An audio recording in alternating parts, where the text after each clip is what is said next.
let's just start with the word art.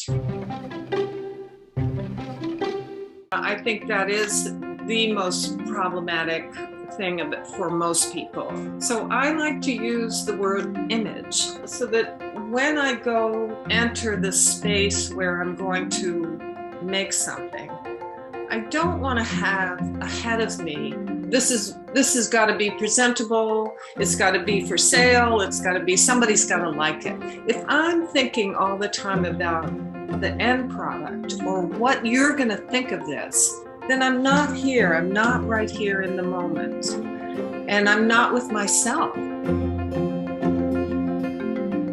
Right away, I have to say, this is for me, and I'm going to discover something.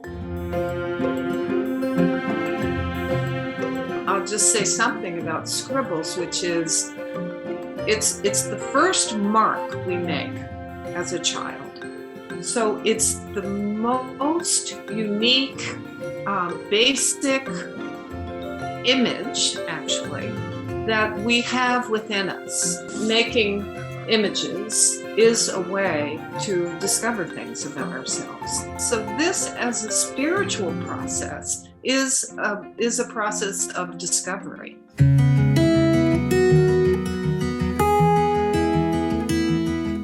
Many of us were taught to, when we were in kindergarten, to use our crayons and stay in the black lines on the page.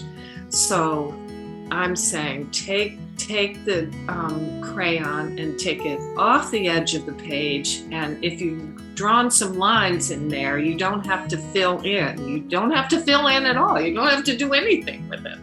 Main thrust of my teaching with people was to help them find a way to start, basically. And so I had a lot of tricks, and that's what the book is filled with, tricks, like how to start and how to get out of your way, how to get your ego out of the way.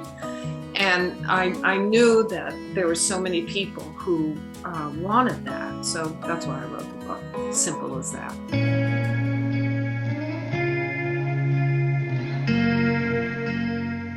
I think many, maybe all of us, are in a kind of crisis right now. We're in a process of what's happening, what has happened, how did we get here? How did I get here in this kind of very confusing time? What's going to happen? We don't know.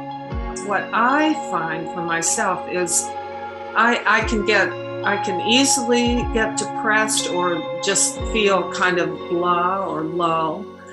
And if I come into my studio and start playing around, and keep playing, my mood will change no matter what. And it won't go down.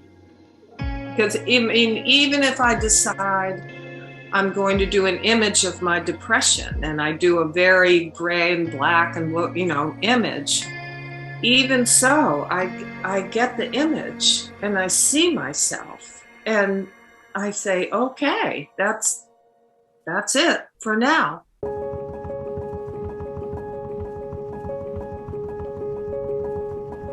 For art phobic people, I would say, this is your opportunity to summon courage in a pretty safe place. Anybody who comes to work with me has already summoned a lot of courage to get here. And to say that I understand, because I encounter that in myself. Every time I start an image, there's going to be fear. Am I going to show up? First of all, am I going to show up? That's the big fear, I think, is, am I going to show up? The reason we feel better after making an image is that we are using the totality of our being. We're using our mind, we're using our body, we're using our imagination, our intuition, everything. Every sense is engaged. So we have a moment where we are whole, because every part is being used and respected, actually. What I can guarantee for most people is that at the end, no matter what, there's a sense of wonder, like, how did this happen? I didn't know I had this in me. I didn't know that this image was, I mean, I don't even recognize this image. This is not something that's me.